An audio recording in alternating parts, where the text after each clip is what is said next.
రా పింఛన్ వస్తుందా? పింఛన్ వస్తుందా? అప్పుడు వస్తుంది ఆయన ఇచ్చా ఇప్పుడు నువ్వు వస్తుంది. వచ్చింది. ఇచ్చారా?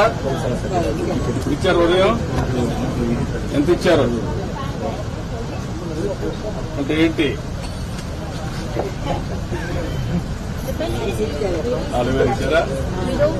ఇబ్బందులు పెట్టాలే కదా. ఏమైనా డబ్బులు తీసుకుంటారా? కాదు, వాళ్ళు ఏమైనా కమిషన్ 4,000 ఇస్తారా? 100 పట్టుకొని ఇస్తారా? కరెక్ట్ గా ఇచ్చేస్తారా? ఏమ్మా అది కూడా పిచ్చి తీసుకున్నావా? రా తెలుస్తున్నారా? ఏం బాధ కదా? పైసలు తీసుకోవడం కానీ ఇబ్బంది పెట్టడం కానీ ఏమైనా చేస్తుందా? వదిలిపెట్టు. ఇబ్బందులు పెట్టడం కానీ ఏమైనా చేస్తున్నారా?